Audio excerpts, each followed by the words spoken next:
So hi guys, welcome back to my channel and I'm back again with another really interesting coding interview question video. Guys, this is a medium level question in LeetCode and it is called as increasing triplet subsequence. Today we are going to solve it right here in this video.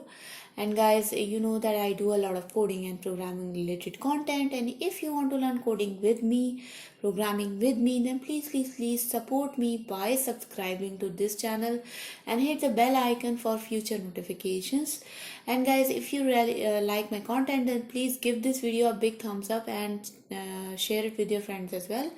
If you have any questions, comments, suggestions, feedback for me, then please put them in the comment section below. I would be happy to address them as soon as I can. Now without delaying this video any further, let's get started.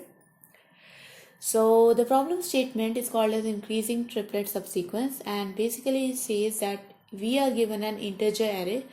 We have to find out a triplet of indices such that let's suppose the indices are I, j and k, and these are all increasing indices. So I is less than j and j is less than k, and we want to find out these indices such that all the numbers on these indices are also in increasing sequence. So basically we have to find out a increasing subsequence. So for example, here we can see that 2, 3 and 4 is a increasing subsequence, and in this example the array is in decreasing order, so there exists no such subsequence.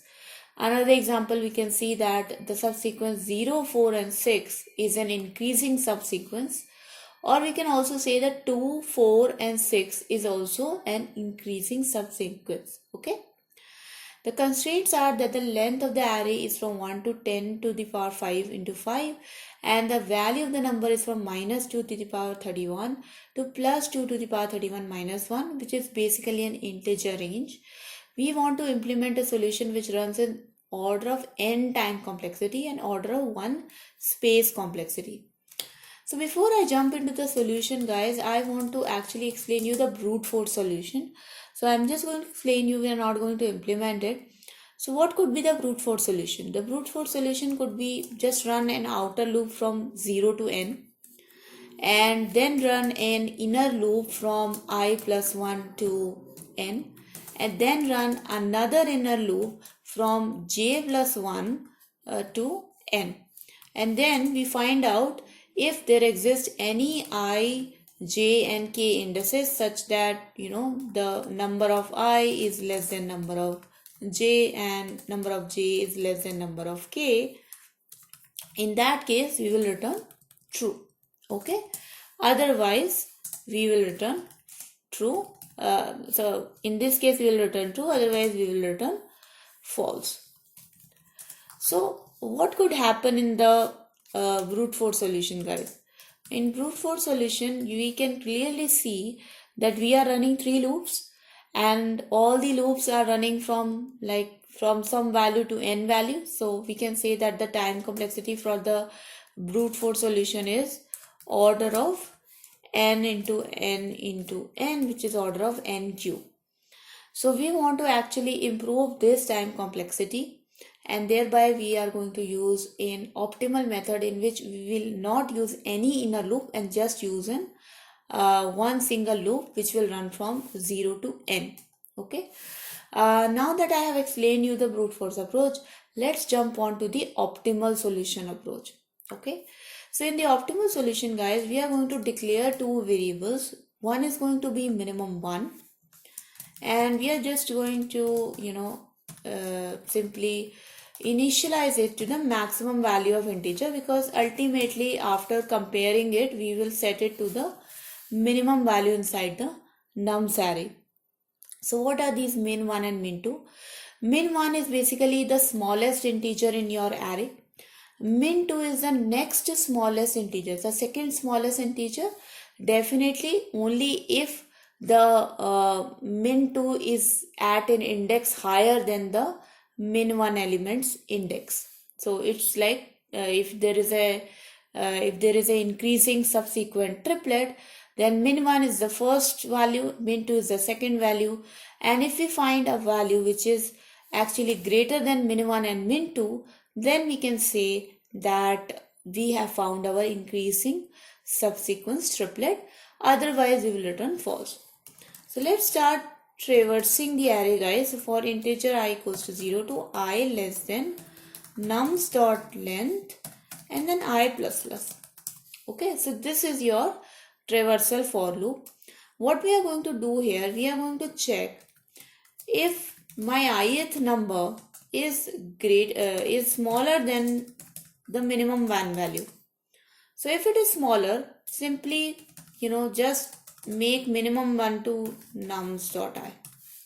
Okay, but if it is not smaller, so I could have just used else here. Why I am not using it? Because there is no such condition of equals to. We still have to any triplet subsequence even if the values are equal. So for example, in this case, if my values were like, in this case 5, 4, 3, 2, 1, if I was having equal value. So let me copy this and explain it to you. So if I have a subsequence having value like 5, 5, 5.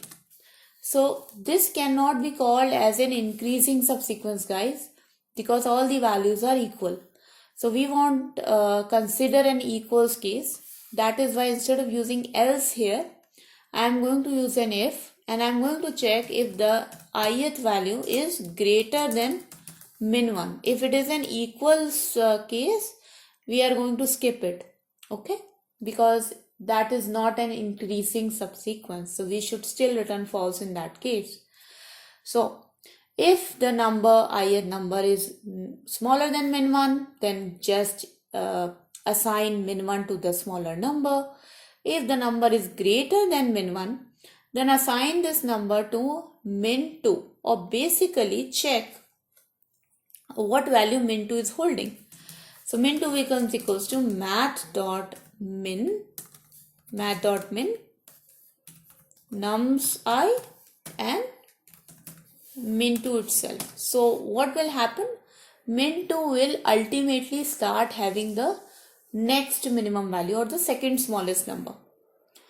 Now after min 1 and min 2 are both assigned, we will check if the ith number is greater than min 1 and if the ith number is greater than min 2 as well. If it is greater than both min 1 and min 2, it means that now we have found our third smallest number, or I would not say third smallest number, but the third number in a increasing subsequence. We have found a third number in a increasing subsequence which is greater than both min 1 and min 2. So if we have found it, just return false. And if we go through this entire for loop, if we have found it, then we have to return true because we have found our increasing triplet.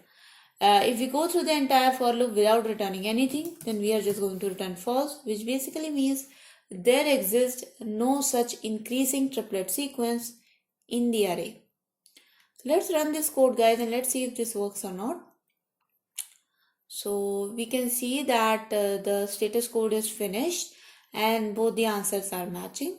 So let's submit this code, guys, and let's see if it gets submitted.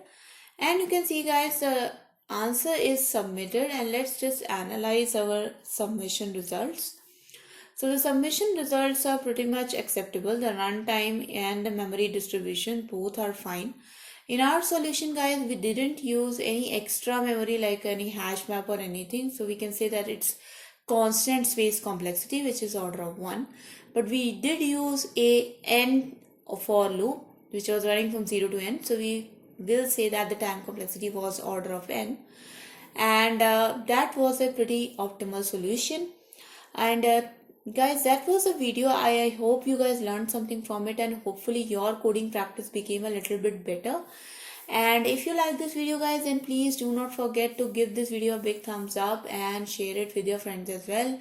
Please do subscribe to my channel. Hit the bell icon for further notifications of my new videos. I do make videos here every day from Monday to Friday.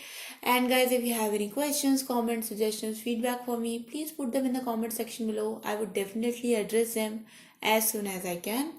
And thank you so much for watching, guys. I'll meet you next time. Bye bye.